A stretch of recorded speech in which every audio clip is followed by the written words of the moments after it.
enthusiastic crowd, I hope. I'm just going to mention a couple things really quickly, and then I'll turn things over to Peter and our speakers. First, how many people, by a show of hands, have been to one of the open houses at the Quaker Meeting House that we've done this summer? Wonderful, but there are some people who have not raised their hand. And so there's one last chance to do this on November 2nd. What was the first Sunday of each month? November is the last one. Let's pray for nice weather that day because there's no heat or anything in there, so bundle up, right, if it's not warm.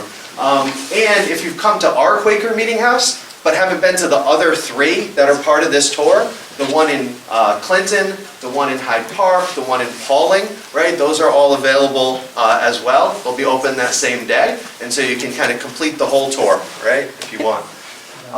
Second thing to mention, we're getting close to the meeting that we have every year where we get together as a board and figure out what programs we should have for the following year. So we've got this meeting scheduled for a couple weeks from tonight, before our next kind of formal public meeting like this. So if you have ideas for what you want to see for programs for the Historical Society in 2026, something we haven't done yet, something we haven't done in a while, and you think we should bring back, some aspect of Millbrook history that you think should be explored more, please reach out to me. You can talk to me after this meeting, or just email us, talk to anyone else on the board, right? We'd love to have your input, right? Because we want to have crowds like this for all the programs next year. And then the final thing I'll mention, bit of sad news. I think probably a lot of people in this room already heard this, but Skip Dixon passed away since our last meeting. He was a long-time member. He was a trustee of the Historical Society. If you knew Skip, if you saw him in the diner, you heard some story about him growing up here, what Millbrook was like in the 50s and the 60s. He was a guy who always had a story, was always eager to tell it, really cared about Millbrook history and the community. And so we thank him for years of service. Right? Thank you for coming. I'm going to turn it over to Peter, who will introduce the other speakers. All right, thanks, Peter. Yeah, thank you, Robert. Glad you're all here today. I think you're going to find this a very interesting talk because we have two experts in stonework with us today. At the back of the room, the side of the room there, we have Skip Ciferri, who's the third generation of his family in Millbrook. But probably there are generations before him in Italy who worked with stone. I've known Skip since I was a little boy, and he's a really great guy, and I think you'll find what he has to say pretty amazing. Next to him is Dirk-Jan Rossa, who I've known since he was a little boy, and Dirk-Jan has ties to the Ciferris through our mutual friend Jim Ciferri, Skip's uncle. Jim was an iconic, amazing scoutmaster for really 3 generations of boys here. And Dirk-Jan worked for him, I guess, during the summers. And one summer when I got fired from Altamont, I ended up working for Jim Ciferri too. And I have no doubt that my salary came out of Jim's pocket, not the company pocket. So I've got a lot of connections to the Ciferris, and I'm happy to have Skip in here to celebrate what they have done. I know that all of us who are interested in history love museums. And we go there to basically see old things. You know, King Tut's mask from 3,000 years ago, George Washington's sword from 250 years ago. So I brought an exhibit so you don't have to go to the museum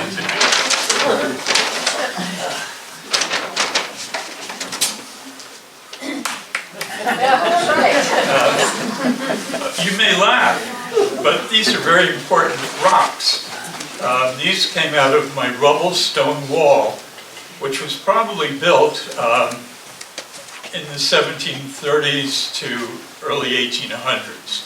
in Mabbittsville, which was an ancient settlement in our town.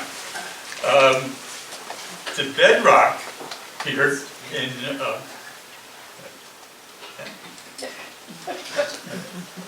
thank you. Yeah, the bedrock in the town of Washington is approximately 1.5 billion years old to possibly 400 million years old.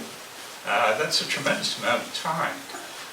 These rocks were probably brought down in the last glacier from Albany.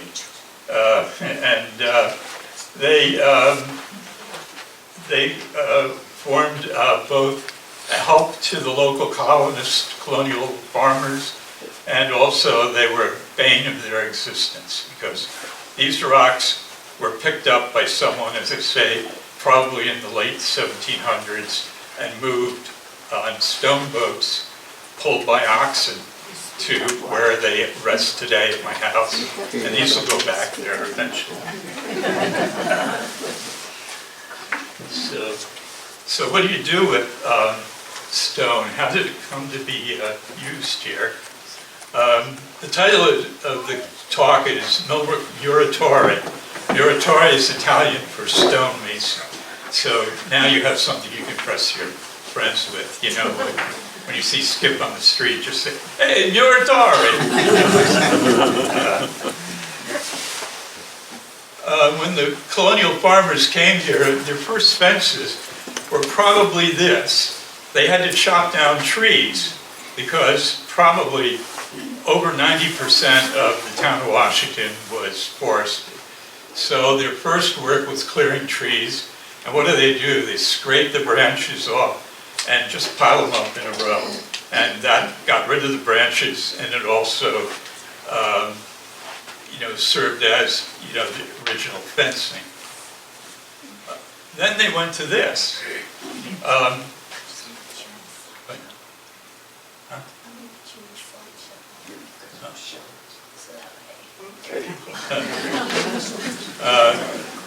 This is a stump fence.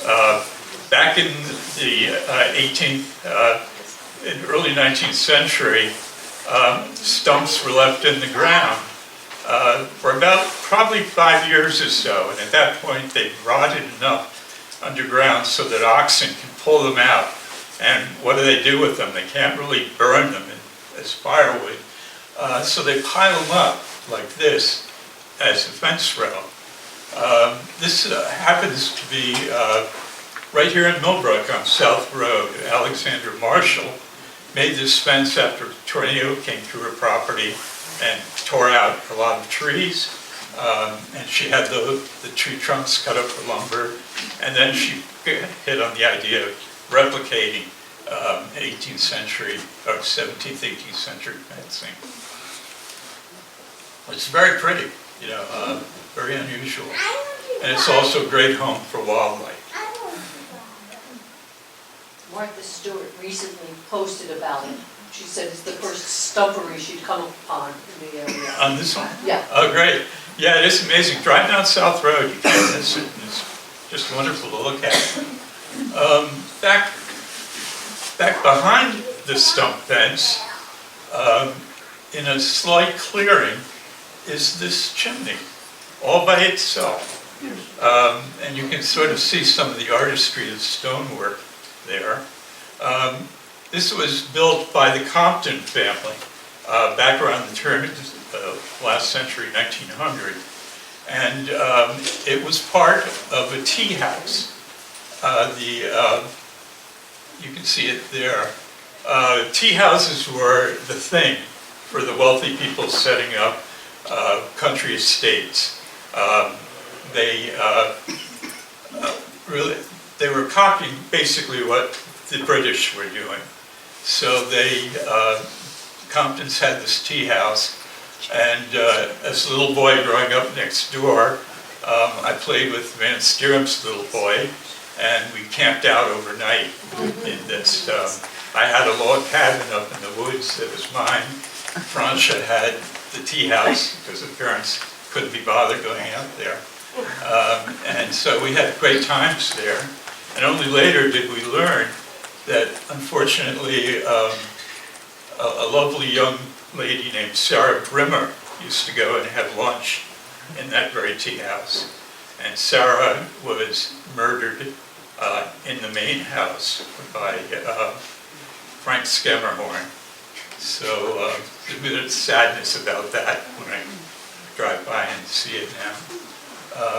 But there were other tea houses, again, partly with stone. The tea house at Altamont Inn is probably the most, or Altamont now, it's no longer an inn, is probably the loveliest. The stone house is quite large, very well done.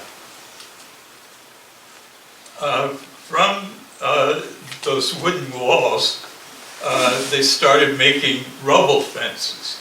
And here they just carted the stones on the stone boat and piled them up willy-nilly. There's no fancy trying to lay them up, make designs, make them look beautiful. That came much later. And here's an example of stonework at its finest in Millbrook. It's the iconic gates of Charles Dietrich. And Skip will tell us more about stonework. This was not built by the Ciferri company that predates them. I believe it was Mead and Taft Company from Cornwall and Hudson, who did a lot of the big estates in the area.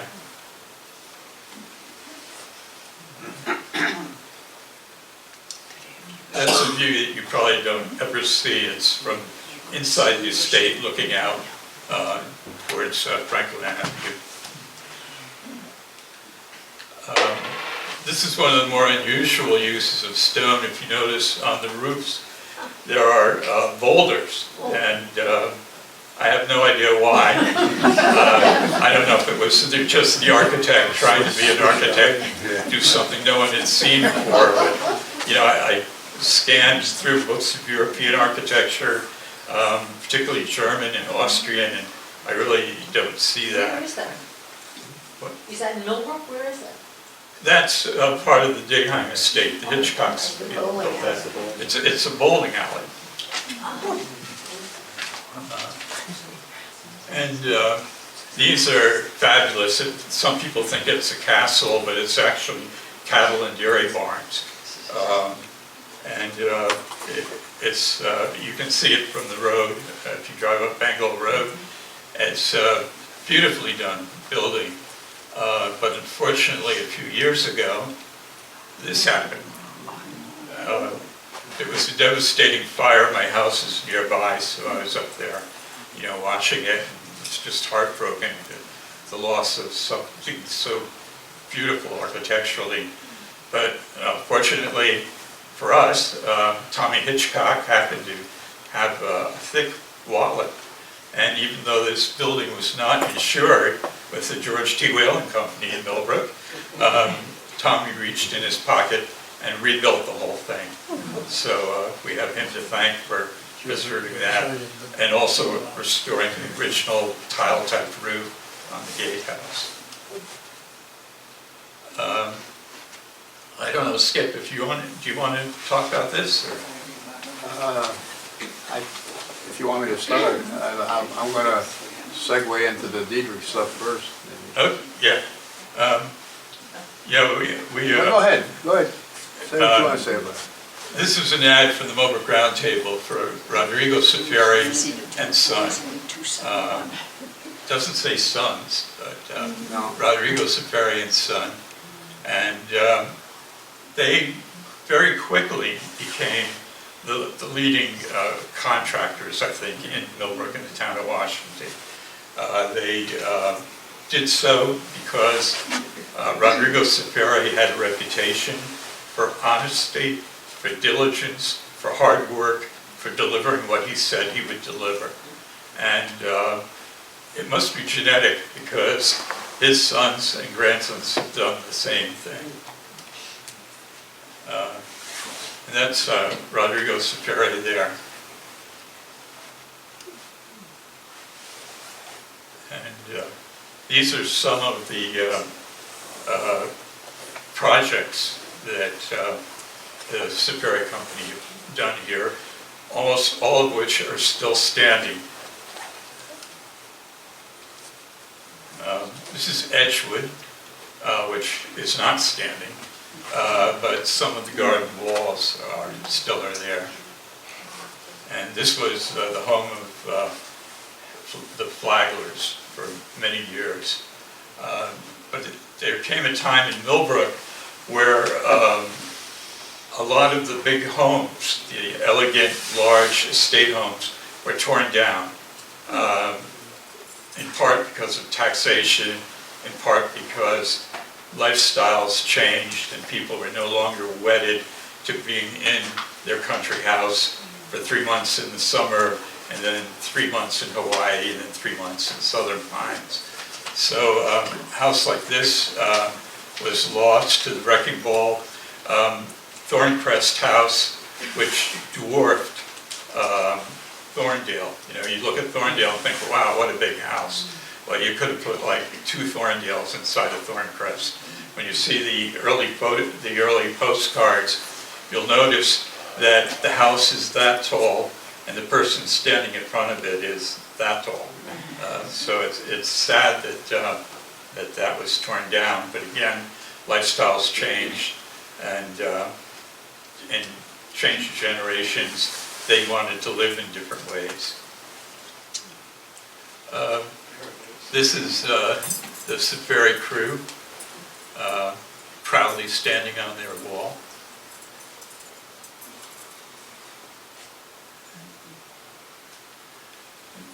That's Flagler's Rose Garden.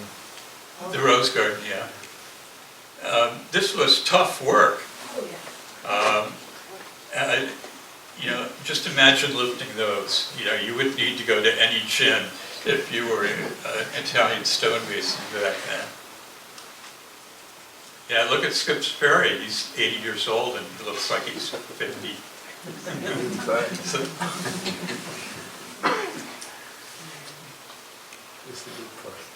He's kind of tough. You're pretty good, Peter.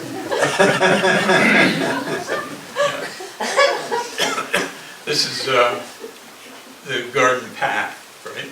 Yeah, they're all the walkways inside the Rose Garden. Yeah. Yeah, unfortunately, the stone walls are there.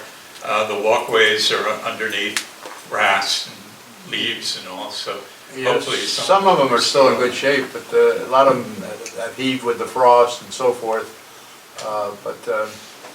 It's too bad they couldn't be restored today. It wouldn't take much to restore it. I mean, it would take a lot of money, but it would be nice. Yeah. Good job for Dirk to do. It would be sort of like uncovering Pompeii. You know, This is at but Thorndale could be now? different. This is Thorndale. No, this is the Flaglers. Flagler's Day. Yeah. When was that photo taken about? About 1920, that was taken after it was built, and after you could see the plants flourishing and everything else. Probably 3 or 4 years after it was built, probably. My grandfather had a series of pictures, that one included, taken of a lot of the work he did, and a lot of it was the Flagler stuff. And that's one of them there. He built it in 1922, 23. So maybe 25, 26 years of pictures taken. Well, the wall, it had to be 29 or 30 because the wall outside Flagler's was finished in 1929. So That's the wall that's where in, he was that's, standing. that's in that series of pictures that you have. Yeah. Yeah, back again in that era, in the Gilded Age, the tea houses I mentioned were something that all the big estates wanted to have, but gardens were probably foremost, in addition to a big house, something that, again, copying the Brits, you had to have a garden. And around Millbrook at that time, the gardens at Thorndale, Thorncrest, the Flaglers, Altamont were just spectacular.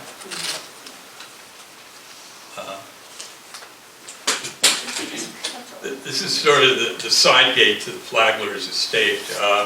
The house there, I usually refer to as Cecil Warner because he was the last sort of custodian for the Flaglers who lived in that house. But I believe Jim Ciferri told me that there's as much stonework below the ground as above. Wow. And that's why it looks like it was built yesterday. A little side story to that right there. If you went to the right of where you see the stone wall and go down about 20 feet or so, you look at the top of the coping, you'll see a handle off a Model A Ford. There was a train crash, right, because that train came through just below that. That's where the trains came through. And there was a crash that demolished a car there, and my father and Gus Ford put the handle in the top of the wall. It's still there, and it's scratched in 1929. The chrome is still on that handle like it was yesterday. See, no rust.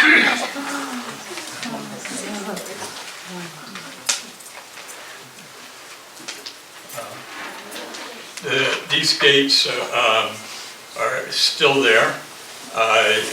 They now look like that. They were the gates to the Miles Standish estate. Miles Standish was a 9th generation lineal descendant from his namesake. And the Ciferris built that. Do you want to tell that story? Sure. My grandfather and his crew, they had started to build it, and they wanted stones shaped all the same size. Mrs. Standish did, and they started, and they were cutting the stones out of just a field stone that they had. They were different colors. And she came down the driveway, and she kind of gave my grandfather hell. She said, "No, Rodrigo, I want all one color." And so my grandfather said, "Well, if you want one color, I've got to take it out of one stone." And so he stopped the men, and it had to be 1929 or so, because these were all good stone cutters he had brought back in that worked with him years ago. And he put them down on Flagler's wall cutting the coping. That's all hand cut, that coping and what have you. While he went to look for a stone. And she allowed him the pier on the left over here, she allowed him to leave it, some of it up in the back. She said, "You won't see it because I'll have bushes there." So at any rate, he drove all around the countryside looking for one stone. They found a piece of granite up in Bengal someplace, off of Bengal Road someplace.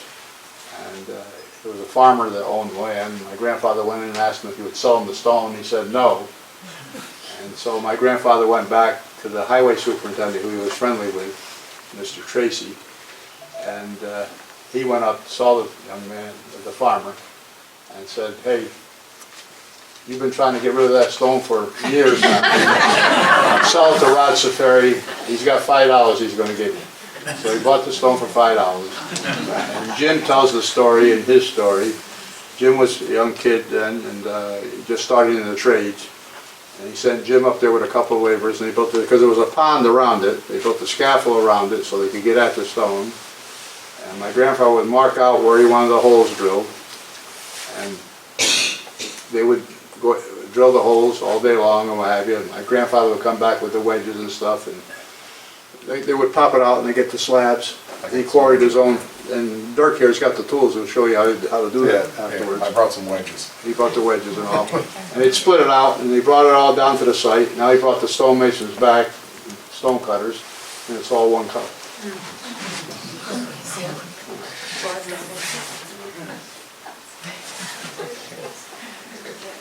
This is a wall just to, if you're looking at the gates just to the left, it used to be covered with brush and bushes.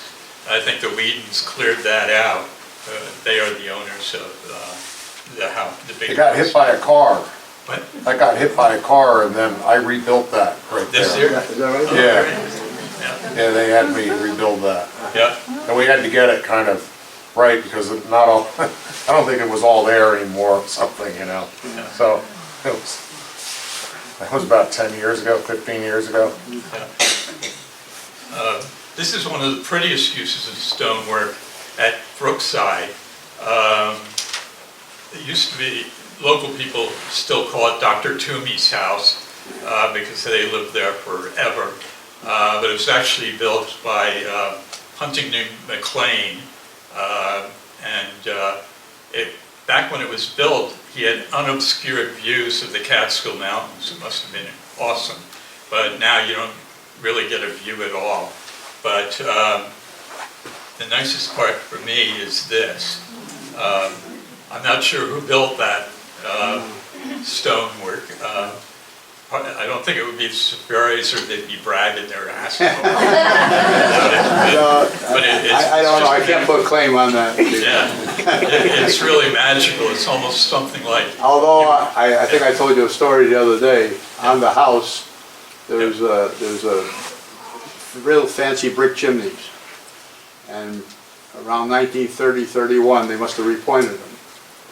And a fellow that does work for me these days is friendly with the present owner. And he wanted the chimneys redone again. So he went up to canvass them to look at them. And he found in the bricks, down in the lower corner, the initials A. Ciferri. Wow. Al Ciferri, Almerindo Ciferri Jr. Okay, not Jr., but he was named after his grandfather. And he must have been working there in 1931, 32, repointing. And I've got pictures in my office of it. He took pictures of the thing, and they wrote the date down, 1931, 32. And there's another name also on another brick, which I can't make it out too well. Where is that house? That's right across. It's right. It's east of the Flagler Estate. It abuts the Flagler Estate. Yeah. Von Wertz's. Oh, yeah. Almost right across from the Nine Partners Right. Meeting House. Yeah. You can't see the house from the road. It's way up on the hill. Yeah. Beautiful home. Beautiful. It's got some stonework on it. It's mostly wood shingle and what have you, and real brick, fancy, elaborate chimneys. And it's way up high. It's three or four stories high, way up on the hill. Yeah. Kind of a small piece of land when you get up there. What's that? Kind of a small piece of land when you get up to the Yeah. top there. That's the driveway going up. One of the big names in Millbrook is the Wing family. There are various branches of them.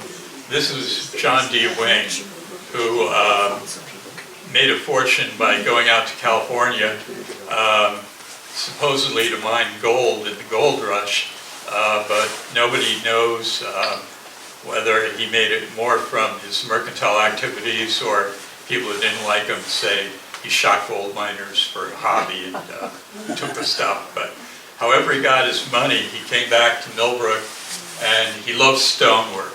So this is a driveway going into Millbrook Hollow. And it's just gorgeous. And again, like a lot of the Ciferri stonework, it's still so intact, it's amazing. And you're looking at over 100 years in age there. Obviously, it's been maintained.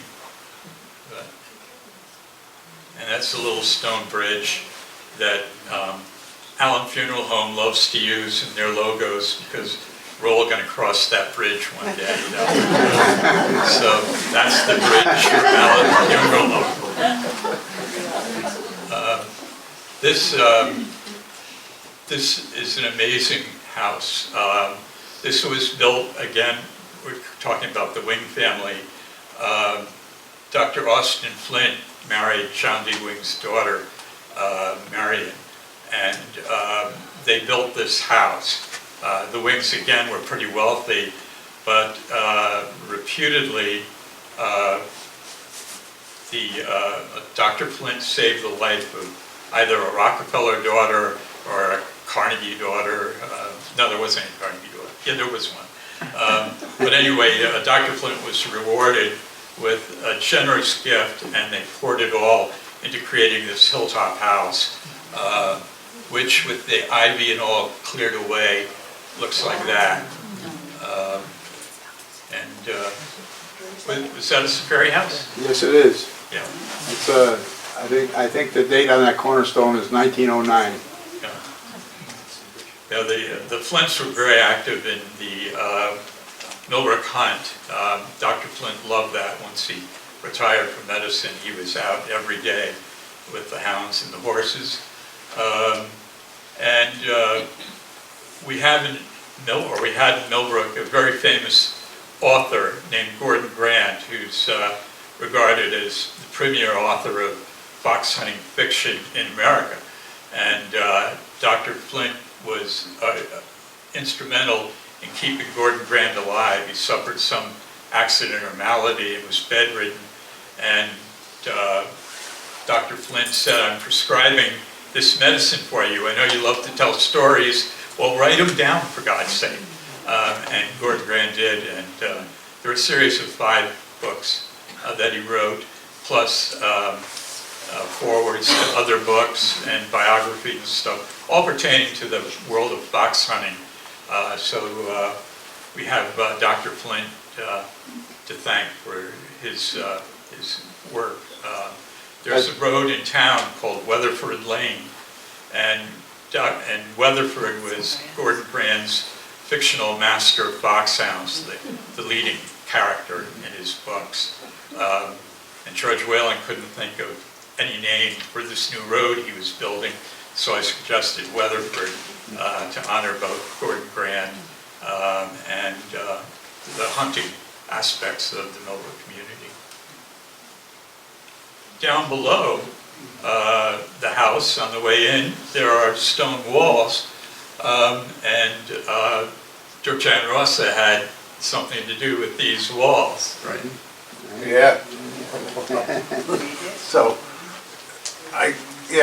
we built all those walls out of, so a lot of these walls, the owner, I came up there and I was working on the new owner came to overlook, and I started building, working on the main house because there was a lot of decrepit masonry on the main house, and then I started building walls, and he liked the walls, so I kept going. But all of these stones, so a lot of those stones, the round ones are all nices, and they came off of sort of Chestnut Ridge over on the top, up to the left on top of Killiarn Road. That's the Chestnut Ridge Boulderly Loam. So up there on that piece of topography of the ground, it's nothing but everywhere you go, you get like 2 or 3 foot diameter round stones. And there's an awful lot of shale. That topography, the shale comes up very close to the surface. So there's a lot of shale, and there were a lot of walls that we were talking about that earlier. So about what time period those walls, because they're on top of that hill there, there are all these shale walls, and they're in great condition. But that was all built when the iron furnaces were going down in full bore in the Harlem Valley. The colliers, if you look around in the woods up on the slopes in this area here where all this rock came from, there are all these charcoal kiln sites. So all the trees had been cut bare, and I think when these colliers were also working the ground, they were building stone walls. And so, Peter, you had a piece of land up there, but anyhow, so we dug a lot of shale, and I think, we integrated. I use that bond like that where I nest the shale with the round stones. That we set in concrete because we were worried about snow loads right there.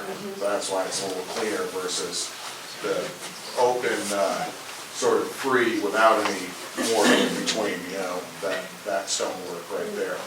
We put mortar on all of that. And we face all that stone, so we dig it out. We don't take down old walls, that's all newer stone. And then with these tools here, I can show you some of these. We got. So we use different carbide hammers to face all that shale, to break those faces on there, chipping away. So it's a lot of chipping work. We use these. These are made in Barre, Vermont. They're Troll and Alden. They make these special. I think they've been doing it for hundreds of years, making these stone hammers. Yeah, those are some the gates there we built up there. Also all out of that same chipped, faced stone there, the shale that's so prevalent in that area there. And some of those with the rusty, that's where some, you can see, that's actually, it's got some ore in it iron ore in there and it gets rusty like that. You know, you see that, and then, I think, I don't know, I gave you some other photos there. You see, if you go over into where it's Dover, you get more. That's different, that's good. Yeah. Yeah. This is the cornerstone for the chapel at what used to be known as Greer School and is now the Fountains. They may be restoring it because it's in sort of bad shape. There are tarps on the roof and all. But these stones were quarried in Westchester County from the same quarry that furnished the stones for the West Point Military Academy. And they were brought to Burbank by train.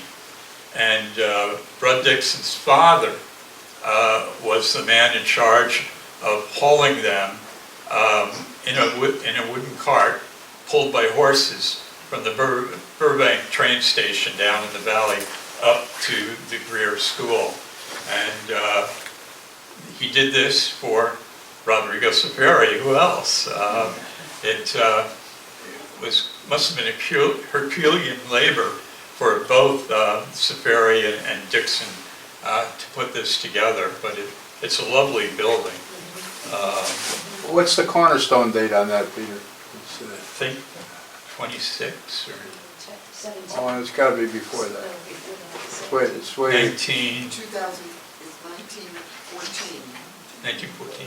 yeah, so it's the same time as he built the administration building at Hope Farm also, Yeah. right around the same time. Yeah.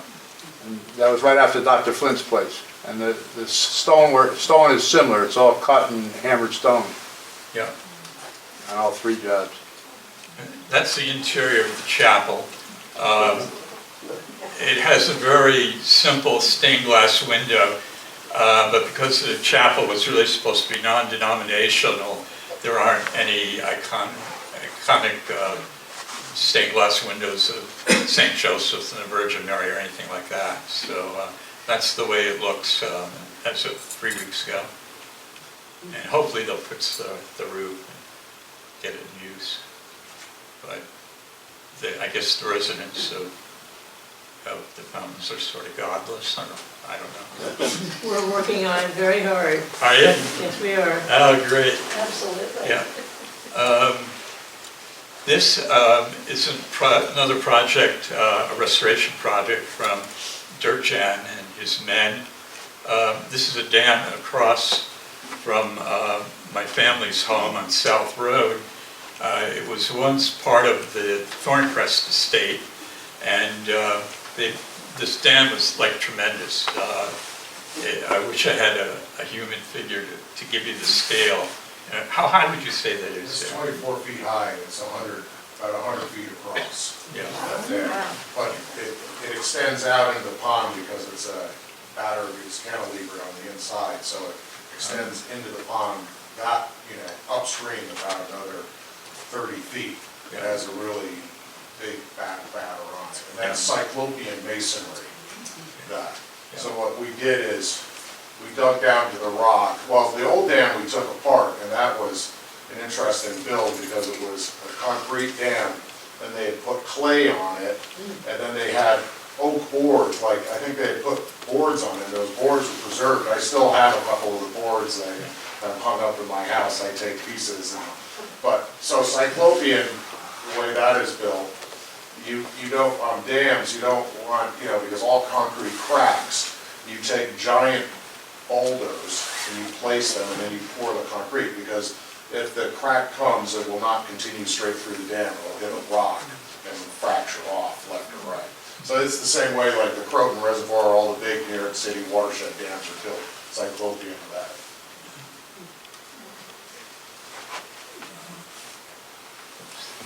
Is it the wrong way here?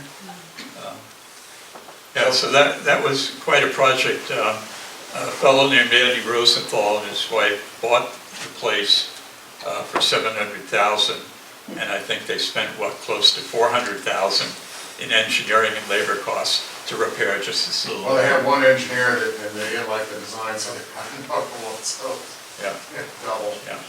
So again, thanks to Wall Street, a bit of Millbrook's historic architecture's been preserved. This is a beautiful home, absolutely gorgeous. This is just commonly referred to as a stone house. It's on the Thorndale estate, and it was built by Oakley Thorne I for his daughter Margaret. Margaret married a fellow named Ned Carl. She got bored with him, cooked up some crazy excuses and divorced him. Then she married Lawrence B. Smith, who, strangely enough, today I just bought one of his books on shooting. He didn't pay enough attention to her, so she divorced him and moved off the estate. Finally, she happily married Uncle Darrell Parshall, and lived happily ever after with him, but not here, over in Armenia. Again, the stonework is just incredible. Ciferri?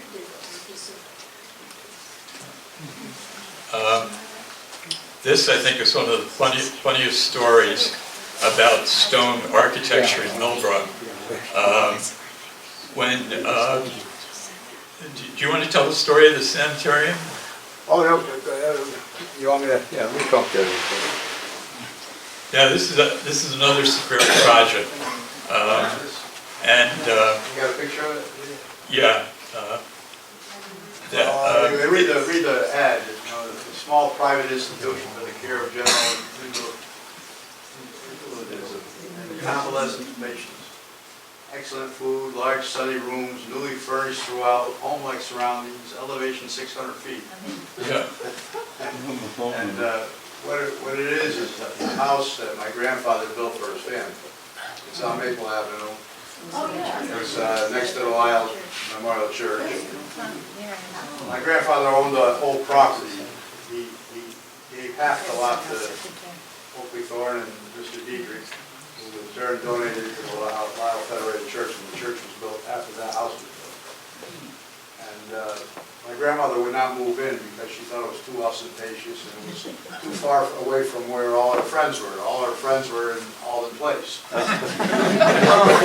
she didn't want to go up there. So never used it, but we made a good sanitarium, and that's somebody rented it and made a sanitarium out of it. And it was that way for years. We always called it the sanitarium. And then years later, there was three apartments in there my grandfather had. And when he passed, the family sold it to architect Ralph Bianca. He was partnered up with Ed Lodi at one time, way back when. The church. That's the church next door. That was built around 1926. And a fellow from Poughkeepsie, E.V. Anderson, was the general contractor on that job. Yeah, some articles I read claim the Rotunos built it, but that's not so. They worked for him Yeah, on the job. yeah. And that's the thing. But if you look back, the real history of it is Anderson. Yeah. But that's all on the site where the old Diedrich gas plant was. My grandfather bought it off of Mr. Diedrich, and that's how he got to own the property. And he tore the gas house down. And that lumber and stuff, they would save all that, and they would build homes with it. So they saved everything. Everything on Anson Avenue was built out of used lumber. My father used to, you know, in the wintertime when it was cold, originally the gas house he used as a warehouse for his trucks and stuff like that. He'd send my father and my father's brother Pat up in the colder winter and I'd straighten nails out and put them back in the keg. That's what they did in those days. Use the mic, Skip. Use the mic. It's over there. Walk over there. Back behind the church is this little building, which people now refer to as the VFW Hall, even though they're being given the boot. Probably not built by the same company that did the church, even though they're right next door. Skip and I were thinking it may have been part of the gas works. Yeah, that's much older. That's way, Yeah. way back. And the stonework is so different. It's fun to look at the different way the stones were laid in. And I think it's like gorgeous when you look at that, where how intricate that, Inside that precision. building's all brick. what's it? Inside of that building's all brick and finished. Yeah.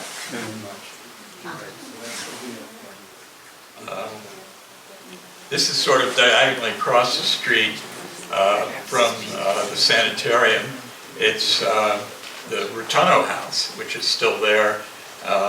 Everybody who buys it seems to work on it, really keep it going. It's a very handsome house, but exceptionally small rooms inside. The first time I went in there, I was looking for a grand living room, 20 by 30, and it's not there.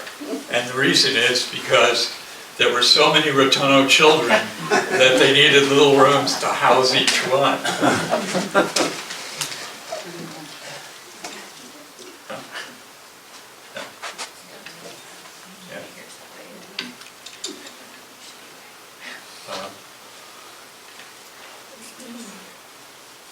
This is a house that most people know.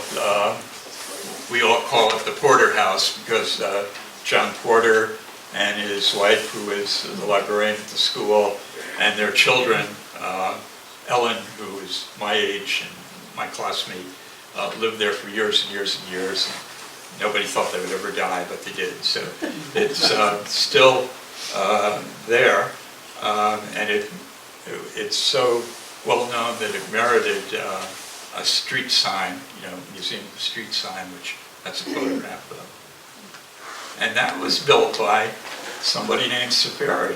My grandfather, I think he built it in 1911. Yeah. And he built it in 1911. It was downstairs was used for the telephone company. And upstairs there were 2 apartments.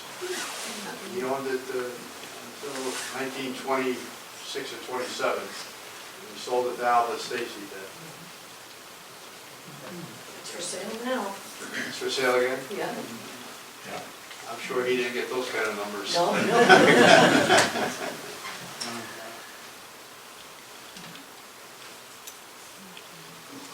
That's pretty amazing Stones, stone. beautiful. Yeah.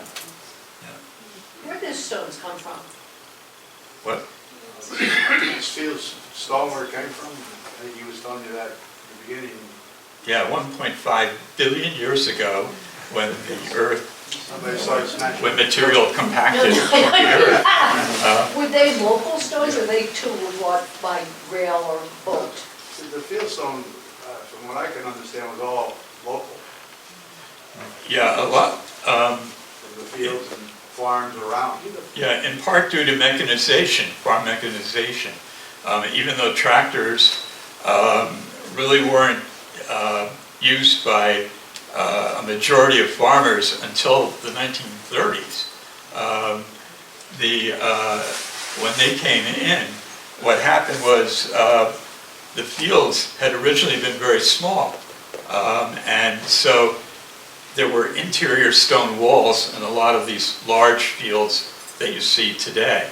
So the farmers, in order to make efficient use of tractors and plows and harrows and all, scooped up the stone walls and sold them to people like the Ciferris, the Rotunos, and other people who were building with stone. Yeah, and might I add, these stone, it's really unique. You only really find that in this sort of one area. Like if you go towards the Parkway at Washington Hollow, you won't, that stone ends. You go over towards the media, you won't find it. It's just here. Because of the glacial outwash, there were 2 big glacial lakes here in Millbrook. One was Lake Mavisville, and I think the rest of it was run over by Farm and Home Center, right? And that all of this alluvial plain settled out below the glacier as they receded and melted and dropped these rocks here. And you have here these giant glacial erratics, like what Jim cut up. You'll find boulders half the size of this room. There are ones down the South Road. We have one by our house in the back. And they're around, over by Willowrest. They're also there. But it's only unique to this area. You won't find that stone anywhere else. Yeah. Yeah, one reason why Dutchess County and parts of Columbia are so well known for the quality, high quality of their agriculture is because of the glacier. What you had was, well, 13,000 years ago, the glacier stood 1.5 miles above what's now the city of Albany. And as that eventually melted over thousands of years, the finely compacted soil and rocks, such as the ones I showed you, were washed down and deposited here. What we call Wilbur Hill or Cardiac Hill on Thorndale, which you can see from roads, that's all glacial outwash. The Thorns could be millionaires if they only mined that and sold it off. They unfortunately don't need to do that. This is a small use of stone. This is a very nice house on Reservoir Drive, the corner of Reservoir Drive. Is that a Ciferri? Pardon? Don't know that. Ciferri Street. Yeah, April Horton and Sharon Ledoux are the It co-owners. says, love mercy, seek justice. That's what that stone says on the left. Yeah, my friend Steve Lynch, who bought that house before the prior owners, wanted to leave his mark, so he put that in there. But again, it's an interesting work of stone with arches, staircases, interior pathways and stuff. And that's the rust you referred to? There was Yeah, you rust. got some iron ore in the stones here, there's probably some leaching. This is a great tale. Skip will tell it because he can tell it better than me, but this is the home of Mr. and Mrs. Peter Doro. And it used to be the Machacmo house, right? Yeah. My grandfather built it for Adorato Machacamo. He also built an apartment building for him up there in Alden Place, 3-story apartment building. It's all field stuff. The story that Peter's referring to, I think Kathy can allude to that because it involves her brother, Philly. Felice Manzi bought the house from Adrian Giacomo, and after he bought it and moved in, they found a safe behind the wall someplace that had enough money to cover the purchase price for when he bought the house. Yeah, Adrian was, well, Philly knew that Adrian would probably never move anything out of the house, and he didn't want to get tied up with battles over, oh, you shouldn't have sold that, I wanted that. So in the contract it said, anything left in the house 1 minute after closing is mine. And so that's how he was able to legally keep the $75,000 that was in that safe. This is a house owned by Wilbacher and Rundquist on the end of Nine Partners Lane, not far from the Miles Standish Gates.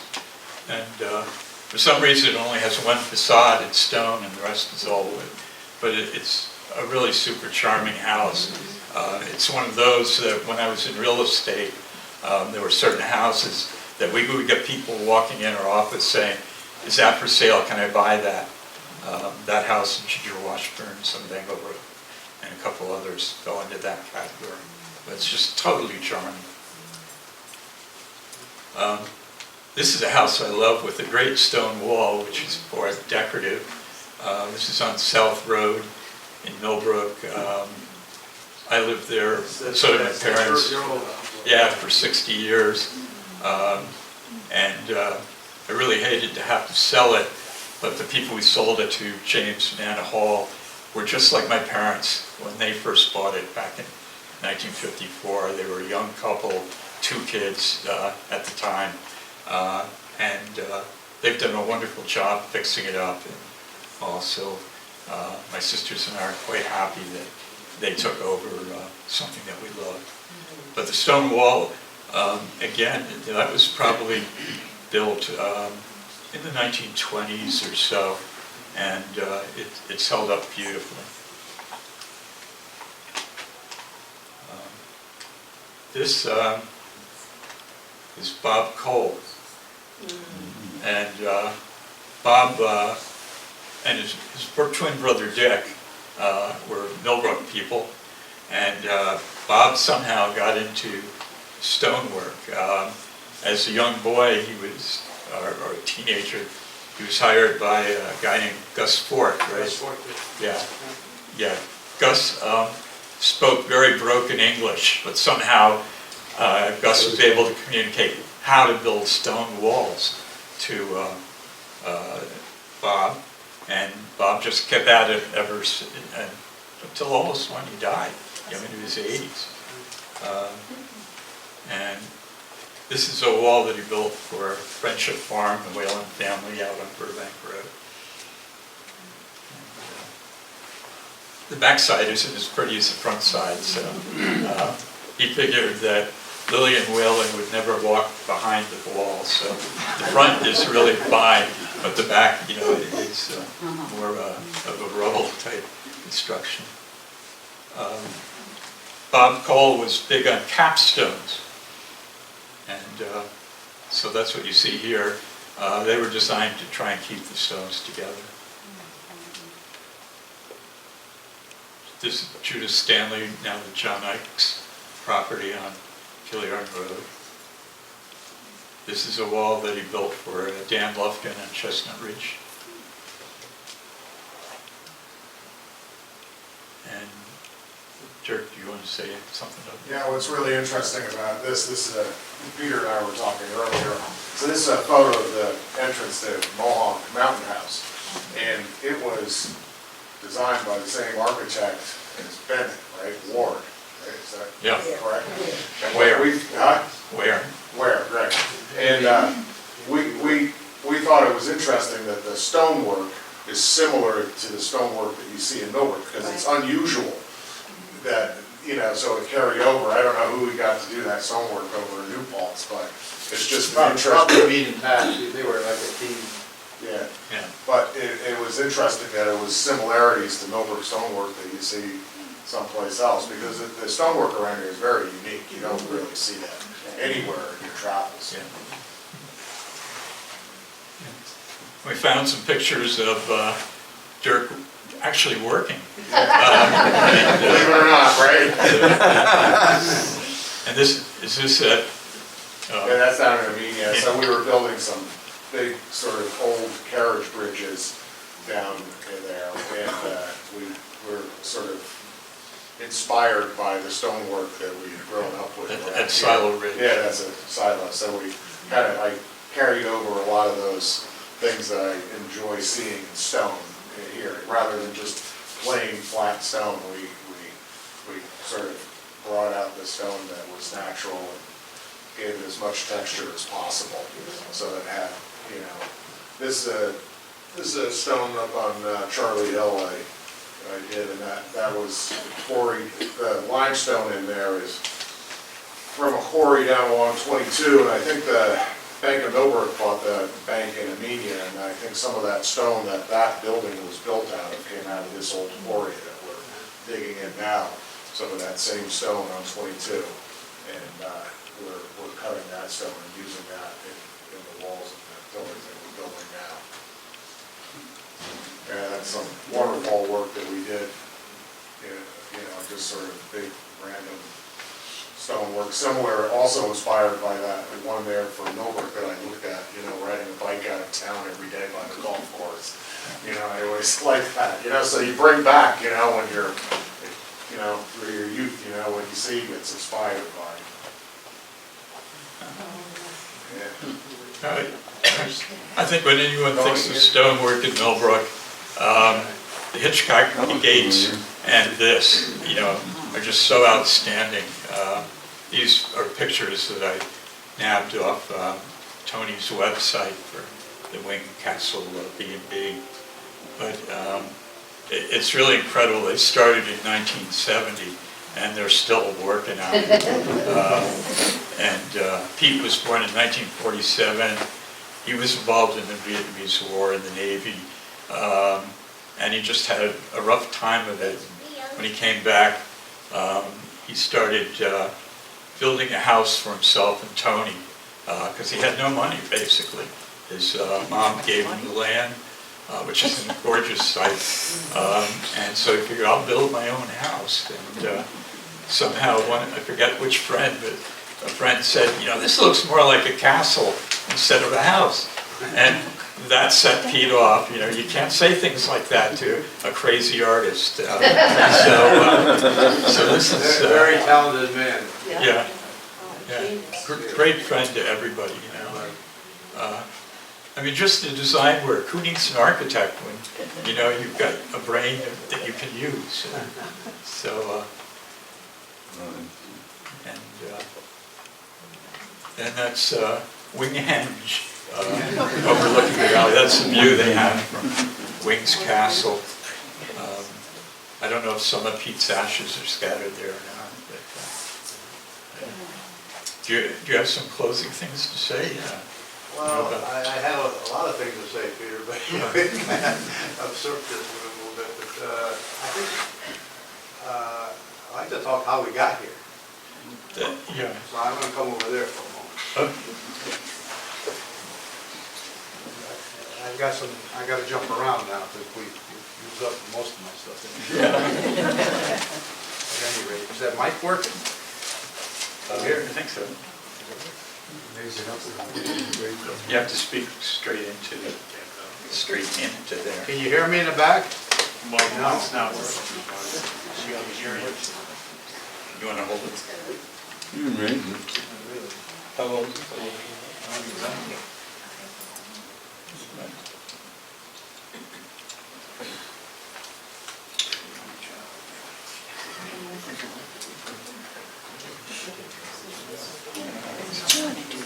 Second generation. Like your son.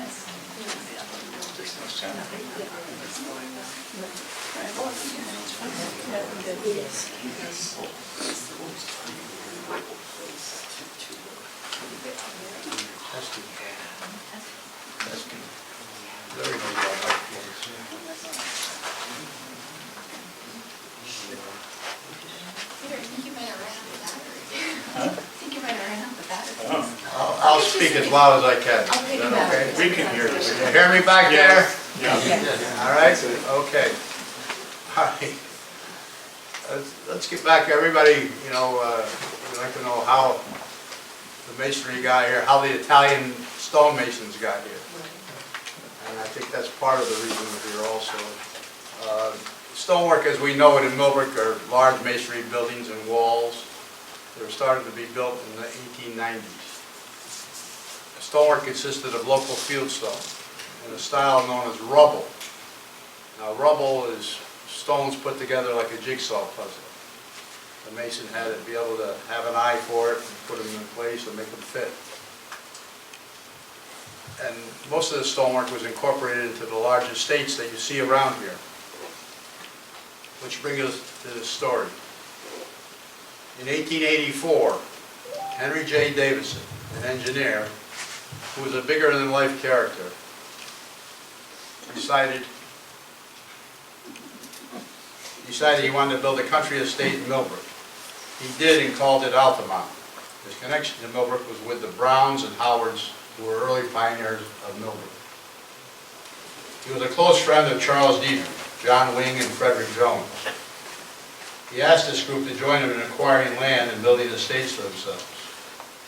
He wanted all of his friends and Goombas to join in. He wanted friends. He didn't want to be able to live in the country by a farm. He wanted other estates around him. Davison built Altamont in 1894. It was a wood building, no stones. John Wing rebuilt San Dodona in 1887, adding a mansion to the property. Dietrich started acquiring land for Daheim, and Daheim means the home, starting in the year 1888. Jones was Davison's brother-in-law. He built the initial house for Edgewood in 1894, which was sold to H.H. Flagler in 1900. Edgewood was added on like three different times. That's what made the large mansion you see up there.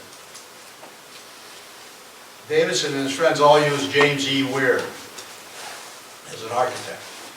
We talked about earlier in Mohonk House and so forth.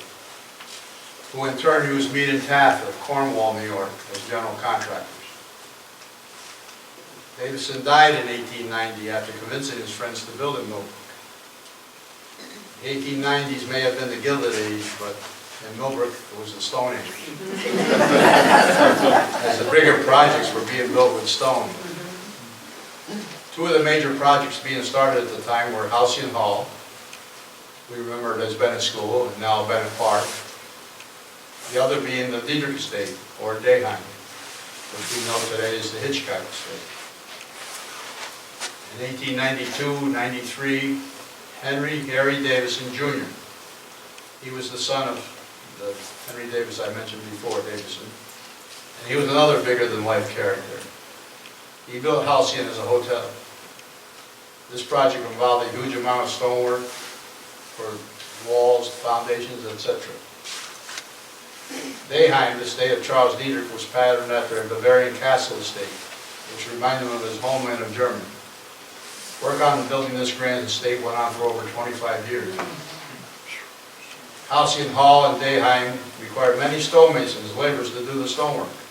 At one time, Dayheim had 200 employees working on the estate. It includes the carpenters, the gardeners, etc. They both used the same contractor, the same architect, Mead and Taft and James E. Weir.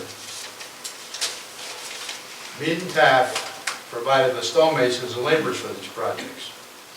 They were mostly from Germany, Italy, and Iberia. Mead and Taft had them imported to the USA. In checking the census of 1900 and 1910, only about 5 were of German or Iberian descent. The overwhelming majority were from Italy. Just imagine what was going on in 1890 to the early 1900s. The area was exploding with projects. Things were being built on other estates also. Thorndale, Thorncrest, Standish Estate, Marshall, Lithgow, Caradoc, etc. Name a few just as, it seemed as though one wanted to outdo the other at that time. The Thorn building was built in 1894. Although built with brick and a large portion of it is limestone trim. It was donated to the village in 1896. The same holds true for the Hayes Library, donated by Mrs. Hayes in memory of her husband. Grace Episcopal Church, 1904. The YMCA, 1914. Lyle Federated Church, 1926. The stonework of Millbrook started a large Italian immigration, which lasted through the 1920s. The majority of the stonemasons and laborers imported by Mead and Taft were Italian. They were from Campobasso, Monticelli, and Fundi, Italy, with the majority of the immigrants coming from Fundi and surrounding areas in the province of Caserta, which is located halfway between Rome and Naples. Most of these Italians stayed on and sent for more family and friends. Over the years became the backbone of the village community, owning businesses and participating in government. They were all very patriotic and adopted the USA as their country and then became citizens. Our current town supervisor and village mayor are of Italian descent. The first wave of Italian stonemasons and laborers started coming in 1893 through the early 1900s. A lot of the names are familiar. They are Gallupo, DeFazio, Petrone, Ciferri, Giacomo, Longobardi, Rotunum, Manzi, Nardone, Seppi, Velletri, Galli. It wasn't Galli, it was, as Paul says, what was the name? Savacchio, right? I knew you were going to be here, so that's why I did Okay. They all started work at Halcyon Hall or Dayheim. Some went into their own business shortly after working for Mead and Taft and others. Petrone and Gallupo, F. Rotuno Company, Ciferri Brothers, J. Velletri and Sons. They were some of the contractors that evolved from the Italian workers. They also built nice stone homes for themselves in the village. Examples are Front Street, Petrone, Merritt Avenue, Petrone, Maple Avenue, Rotuno, Maple Avenue, Ciferri, Washington Avenue, Ciferri. They all pitched in and helped each other do the work in their homes, and they did as they did when they worked for Mead and Taft.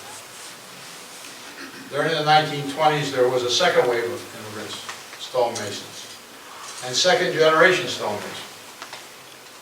Some of the new immigrants were Magnarelli, Forte, Calamella. Second generation were Andy Rotuno, James P. Ciferri, Fred Galupo, George Petrone. They were young masons starting out. Flatbush stone walls and Spanish gable were built in the 1920s. Stonework continued to be used quite a bit in the town from 1900 until the 1930s, when the Depression and World War II put a hold on most everything. After World War II, a building boom began in this country, but stonework was not used that much. Brick and block became the new masonry material of choice. I started working in construction in the mid-1950s. Became a bricklayer and cement mason after coming from a family of stonemasons. Why that? Well, there wasn't any stonework to be had. Just wasn't, they weren't doing it. Rubble stonework is scarcely used anymore. One of the most recent is the gateway to the Millbrook Golf and Tennis Club, done by Bob Simoncelli, who was very good at this. He's standing right over there in the corner. He's hiding on you now. And how can we never forget, as you just saw before, Peter Wing and his work at Wing's Castle. It was amazing and well done, and is reminiscent of the early work done on estates. Peter was very, very talented. During the 1980s, dry stone walls were starting to be built. Bob Cole was an expert at this, as you saw earlier here. He gave a presentation on this to the Historical Society many years ago. I think I was here that night he did. And then we have the other fellow in this room, Dirk Rossi, who's doing stone walls, and as you can see, dams and roadways and all over the county, countryside here.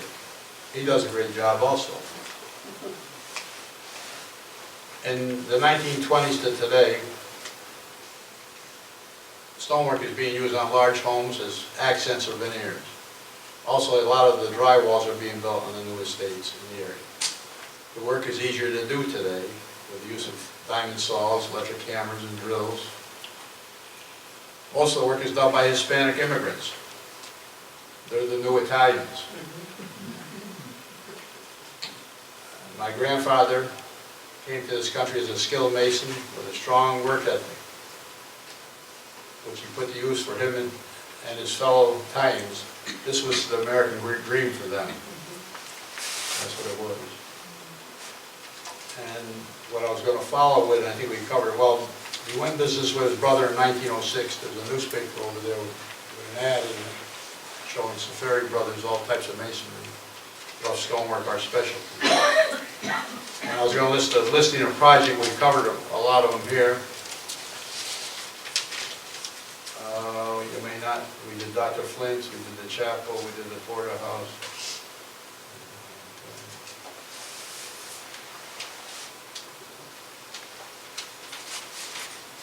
There's a home for Frank Malala in Hogan's Alley. We got everything, I think.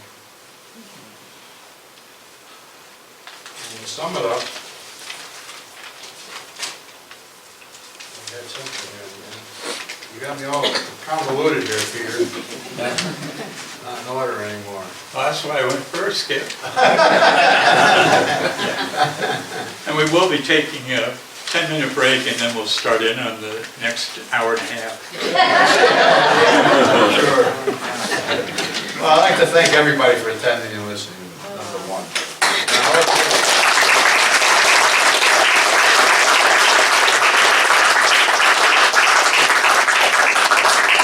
I'd like to give a special thanks to David Greenwood, who researched a lot of things for me over the years, and whose knowledge of local history is missed, and a special remembrance for David.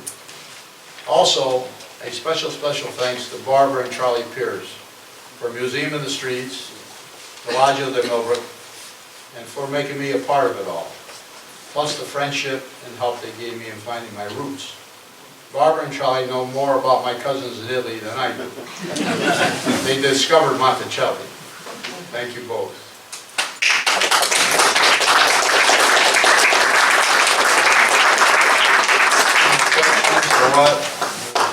Like Peter said, we might have a break and come back for another hour and a half. Anything you might want to ask. Do you know what the factor would be of a stick-built house versus a stone-built house? How much more for a stone house? Oh, I hate to hazard a guess. It'd be a lot more, I guess. If you did, well, if you're just doing veneer on it, it wouldn't be that bad, but there'd be an upcharge, I'm sure, I mean, a big upcharge. If you were doing a solid stone wall, these places would go, now you're talking, you could probably, I don't know, Yeah, well, I'm not, today's building codes, it's Probably- tough to insulate. so. Yeah, true, you'd have to build another wall inside and insulate it. You're probably gonna triple or make it cost 4 times as much, probably. Yeah. Just off the top of my head. The stones that were taken down from Bennett College recently, Yes. where'd they go? Did they get reused? Well, they saved a lot of them, they've got a big stack of them. If you walk on the walkways behind the 8th tee of the golf course, there's a big pile of them. And they used them to rebuild some of the walls that they rebuilt down there, from what I can see. And they're sitting there for, there's a couple other things they want to build on the site, I think, and that's what they're saving them for. But I think a good majority of them probably got buried. It wasn't an easy job, the demolition job there.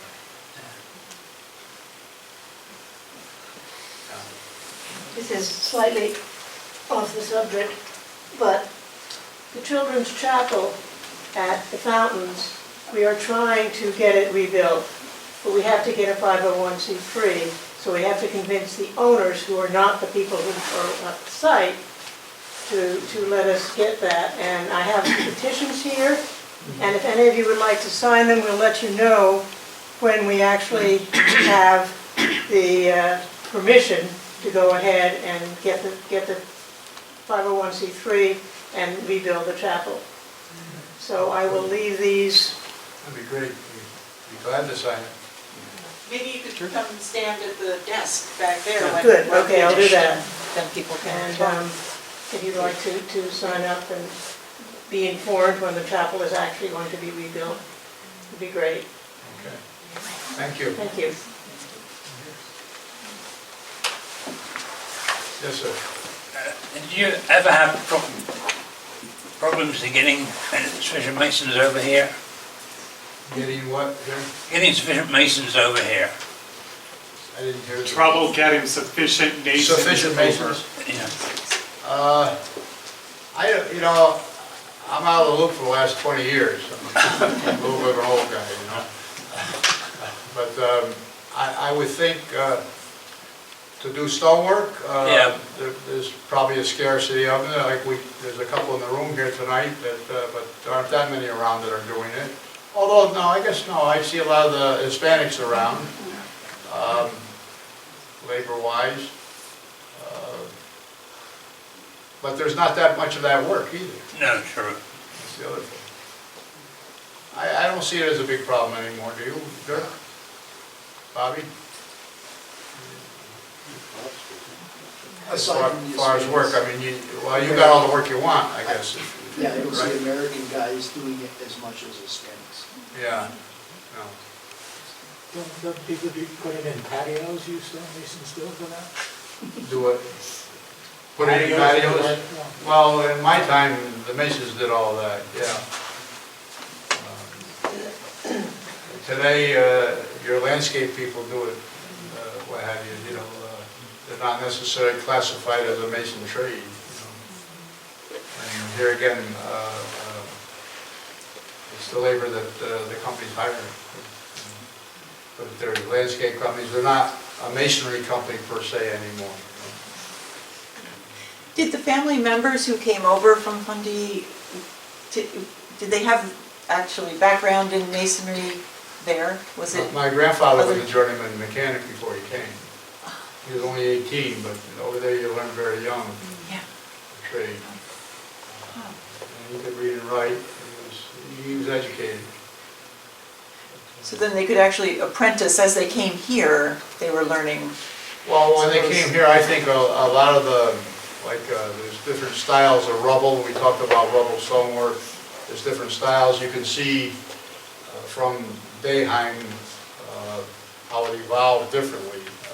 Up there, the stones protruded more, and then it evolved to where you got over the flaglers, the flat parts of the stones were used and what have you, and more of a jigsaw puzzle type thing. Well, they're all jigsaw puzzle things, but They stuck more stones out. It was a different style. We can get a book out, we can figure out the names of all those styles, but that's what I see.